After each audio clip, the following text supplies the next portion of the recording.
हरिओम. अमृतानुभव. योगदास श्री जय गणेश जोशी यांचे प्रवचन. अध्याय 8. ज्ञानखंडन. ओवी क्रमांक 6.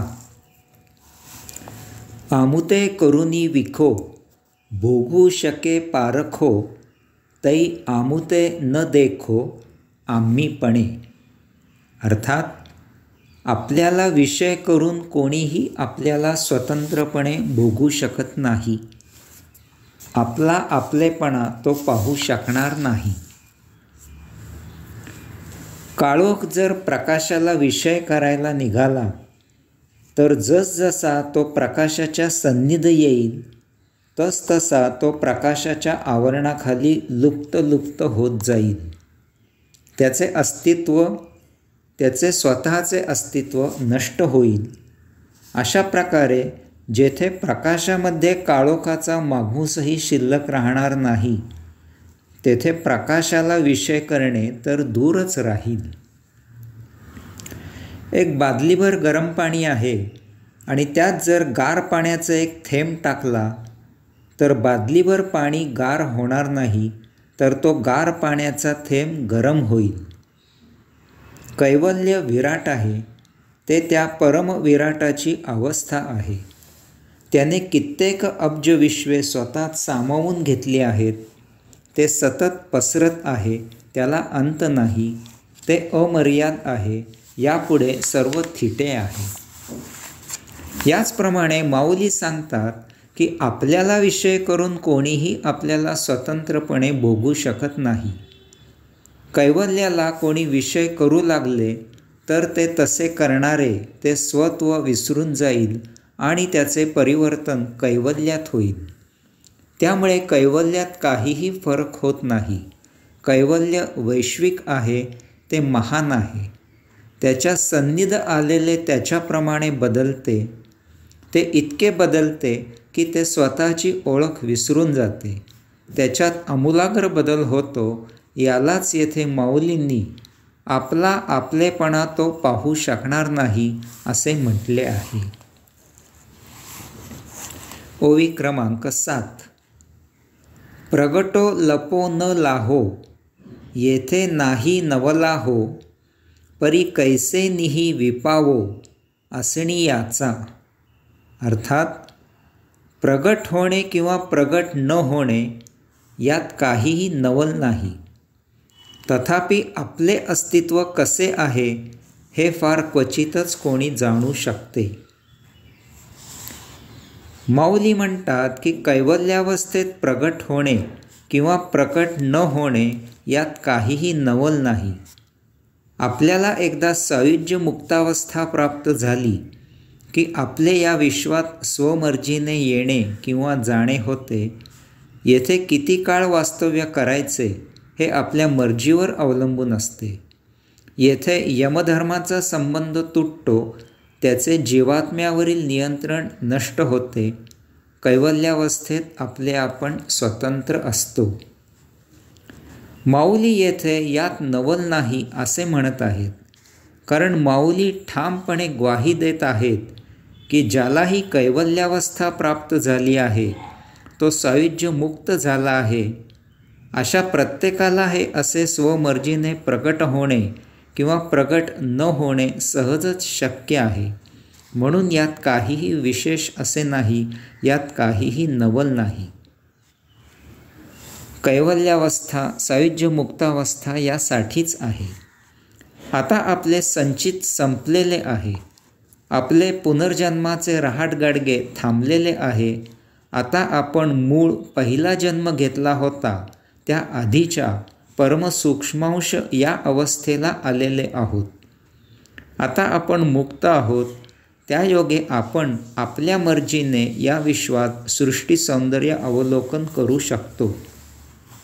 परंतु आता आपल्यात एक महत्त्वाचा फरक झाला आहे आणि तो म्हणजे आपल्या पहिल्या जन्मी आपल्याला या भौतिक वस्तू जगताची ओळख नव्हती. त्यामुळे आपण त्याच्या भोगापवर्गतेला फसलो होतो आणि जन्ममरणाच्या फेऱ्यात अडकलो होतो. तथापि आता आपण या सर्वांमधून बाहेर आलेले अनुभव संपन्न आहोत. यामुळे आता या सायुज्यमुक्तावस्थेत आपण त्या भौतिक वस्तुजगताच्या भोगलवलुपतेला फशी होणारे नाही. या कारणाने आता सायुज्यमुक्त म्हणून येथे आगमन होण्यामध्ये आपले व्यक्तिमत्व फार निराळे असते. आपण या भौतिक वस्तुजगताच्या मोहाला बळी होत नाही. आपले आचरण सहजच आत्मेच्छेने होत असते. आपण एकूणच भौतिकापासून दूर असतो हे आम जनतेच्या दृष्टीने जरा विचित्र असते. त्यांना समजत नाही की हा तुटपुंजा सामुग्रीत पांढऱ्या भगव्या अशा एकरंगी कपड्यात छोट्याशा जागेत डाळ खिचडी खाऊन एकलकोंडा कसा राहू शकतो. त्यामुळे जनतेला आपण अजागळ, बावळट, अव्यवहारी आहोत असे वाटते. काही ज्ञानियांना आपण निराळे, निस्संग, निस्पृह, निरीच्छ आहोत असे वाटते. वास्तवात आपण अजागळ वगैरे नसतो आणि निस्पृह वगैरेही नसतो. आपण या दोहोच्याही पलीकडे स्वमग्न, स्वानंदात असतो.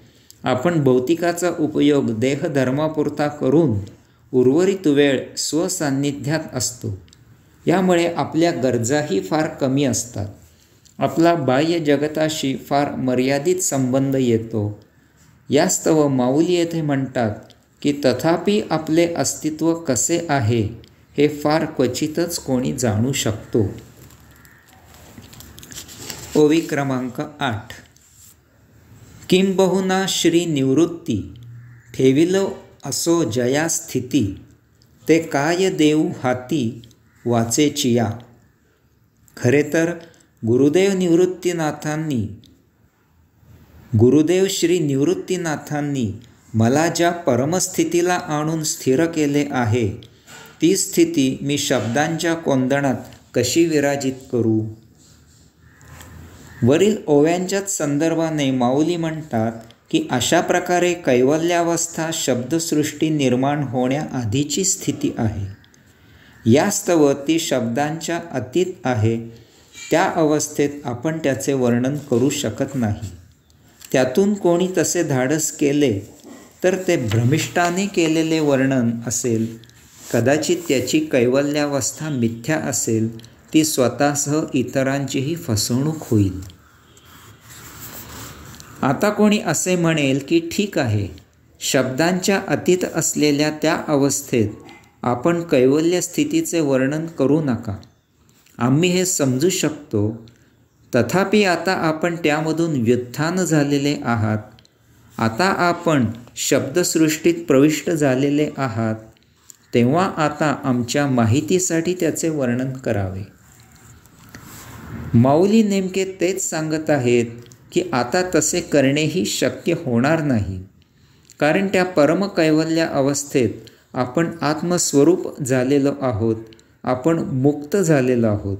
आता त्यामधून व्युत्थान झालो याचा अर्थ त्या मुक्तावस्थेमधून व्युत्थान झालेलो नाही.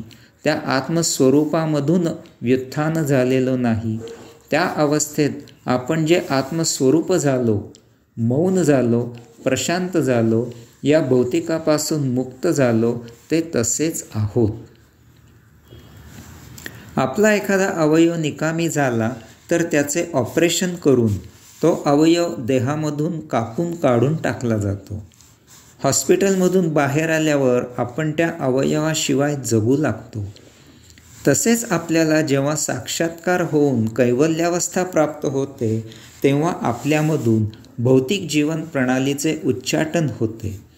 आपण साक्षात्कारामधून जेव्हा व्युत्थान होतो तेव्हा आता आपण कैवल्यावस्थेत परंतु भौतिक जीवन प्रणालीचा त्याग करून आध्यात्मिक जीवन प्रणालीने जगू लागतो.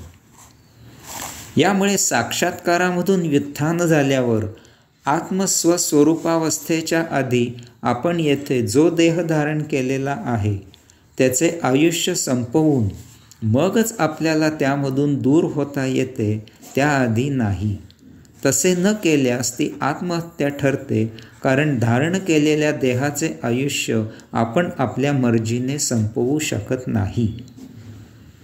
आपण आपल्या कैवल्यावस्थेत आपल्याला याच देही त्याचे पतन होईपर्यंत थांबावे लागते. लक्षात घ्यावे की मायेचा प्रभाव महाभयावह असतो. यामुळे येथे आपला पाय घसरण्याचा संभव असतो, कारण या देहाला जन्मतःच उपभोगांची चटक आहे. तो भौतिकाच्या आहारी जाण्याचा धोका असतो, असे घडल्याची उदाहरणे आहेत. त्याला विवेकाने, संयमाने, तारतम्य बाळगून नियंत्रित ठेवावे लागते. त्यासाठी कैवल्यावस्था प्राप्त झाल्यावर सुरुवातीला काही काळ तरी कठोर आचरण करून आपली कैवल्यावस्था टिकवावी लागते. यासाठी कामाशिवाय कोठेही जाऊ नये. काम झाल्यावर तेथून तत्क्षणी निघून यावे. शक्यतो कोठेही खाऊ पिऊ नये. शक्यतो गृहस्थींचा सहवास टाळावा. कोठे गेल्यास स्वस्थानी मौन असावे.